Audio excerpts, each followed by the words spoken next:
Guys, রানুদির ভিডিওর দুটো part আগে তোমাদের সঙ্গে শেয়ার করেছি। এটা লাস্ট পার্ট, চলো দেখতে থাকো রানুদি কি সত্যি পাগল কিনা। আর শাড়ি কোমরও কাটা, দুটোরই কাটা শাড়িতে। এবার বলো এটা কি ধরনের শাড়ি? क्या बोला तूने?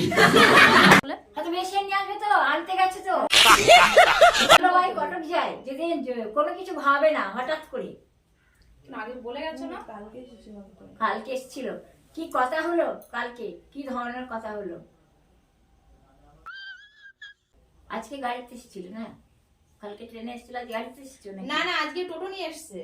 আমি যাবো না, গাড়ি নিয়ে আসবে বলে গাড়ি কোথায়? টোটো তো আমি যাবো না, যাবো না, আমি যাও না, যাবো না আমি। बहुत तेज हो रहा है, बहुत तेज हो रहा है। শুধুমাত্র প্রচার করা ব্যাস, তারপরে রাস্তা কাটা, ওই হচ্ছে তোমাদের কর্ম ধর্ম।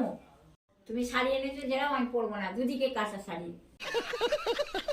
এই বাড়িটা কি দিদির নিজের বাড়ি?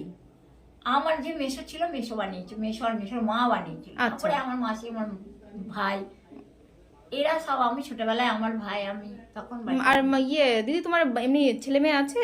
আমার ছেলে মেয়ে আমার সঙ্গে তো থাকতে, তাহলে দেখতে পেতে আছে কিনা, নেই। না না, মানে কি বলতো, আমরা ইউটিউবে অনেকে দেখো অনেক রকম ভিডিও করে, তা শুনেছিলাম রানুদির এরকম ছেলে মেয়ে আছে, সেটা আর কি শুনেছিলাম, তার জন্য জিজ্ঞেস করলাম। বলতো মানুষ খোঁচা মেরে না, হ্যাঁ, হ্যাঁ, হ্যাঁ। যাতে নিজেদের কামাইটা করতে পারে, হ্যাঁ। আর মানে রাগাতে পারে। अच्छा की गान? শীতের বেলায়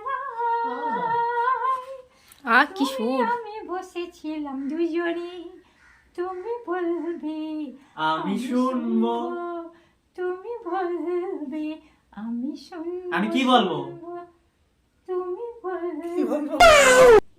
কি লাগছে রাজনীকে, তাই আজকে পুরো শান্তিপুর কাঁপবে। লাগছে, তাহলে যাবো না, লাগছে তো। দেখো কত সুন্দর লাগছে তুমি আমার জীবন সাথী, তোমায় আমি ভালোবাসি। লা লা লা লা, লা লা লা লা লা, লা লা লা লা। ভয় পাচ্ছে না। বাহ বাহ বাহ, খুব সুন্দর হয়েছে। তো গাইস, এই যে রানুদির বারান্দা, বারান্দা বলবো না, কিচেন বলবো না, টয়লেট বলবো। গাড়ি না আসলে আমি যাবো না, গাড়ি নিয়ে আসবে। এই যে দেখো বারান্দা। তো রানুদি কিন্তু এখানে টয়লেট করে, রান্না করে, সব কিছু করে, ঠিক আছে? কিশোর রে, কেমন লাগছে? খুব বোর লাগছে, এত বাহানা আমার পছন্দ হচ্ছে না। এখন বলছে 4 টাকায় করে যাবে, ঠিক আছে, কি আর বলবো। তোমরা যদি কেউ নিতে চাও, মানে আগের থেকে কি বলবো, গাড়ি ভরে জিনিস নিয়ে আসবে, আর 2-3টে গাড়ি নিয়ে আসবে, আর 10 জন লোক নিয়ে আসবে। কখন? হ্যাঁ, শপিং মল তুলে নিয়ে আসতে হবে, কারণ কখন কোনটা দরকার, ঠিক আছে? বাইক নিয়ে ছুটতে হবে। সত্যি মানে এরকম হলে হয় না। তো গাইজ, অবশেষে আমরা চলে এসেছি রানু মাসিকে বাইরে নিয়ে। বাবারে, কেঁপে উঠেছি আমি। তোমার জিতু আছে, জিতু। এই জিতু আছে না, ঠিক আছে? তাহলে কি এটা তুমি গান করো, আমি তবলা বাজাবো, হ্যাঁ? ডান্স হবে, হ্যাঁ, একসাথে না? এটা কি ডাবলি? ঠিক আছে, ডাবলি বলে বলতি রহে। তো গাইজ, এখন আমরা তো গাইস, কয়েকদিন আগে আমরা রানুদি বাড়িতে গেছিলাম, তোমরা সবাই জানো। দুটো পার্ট তোমাদের সঙ্গে শেয়ার করেছি, আর এই পার্টটা দিতে আমার একটু দেরি হয়ে গেল, কারণ আমি একটু ব্যস্ত হয়ে পড়েছিলাম। তাছাড়াও এর মাঝখানে তোমাদের অন্য ভিডিও দিয়েছি।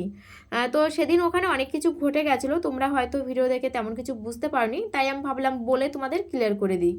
তো একটা ভাইয়ের 1 মিলিয়ন সাবস্ক্রাইবার হয়ে গেছে, তো সেই ভাইটা বাড়িতে একটা ছোটোখাটো অনুষ্ঠান করবে কয়েকজন ইউটিউবারদের নিয়ে। তো ও ভেবেছিল যে রানুদিকেও নেবে, তার জন্য রানুদিকে কিন্তু আগের দিন বলে গেছিলো।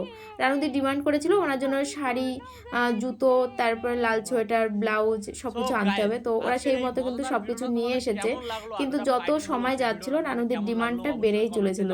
তো ওদের মানে রানুদির ডিমান্ড কোনো মতে ওরা পূরণ করতে পারেনি। লাস্টে তো তোমরা দেখতে পারলে, যখনই শুনলো যে 4 চাকা নেই টোটোতে করে এসেছে, তখনই রানুদির রিয়াকশনটা কি হয়েছিল তোমরা সবাই দেখতে পারলে। তো কি বলবো, এটা পাগলামি না শয়তানি না চালাকি, কি বলবো বুঝতে পারছি না। তো চলো দেখতে থাকো। কেউ টোটালি একবারে কিচ্ছু আনে না। তো গাইজ এখন থেকে তোমরা যে যাই আসবে, ঠিক আছে, সবকিছু শাড়ি ব্লাউজ ছায়া যা যা আছে সবকিছু নিয়ে চলে তো গাইস আজকে সারা দিন রানুদির সঙ্গে কাটালাম, ভীষণ ভালো লাগলো। তো চলো আমি ভিডিওটা এখানে শেষ করে দেবো।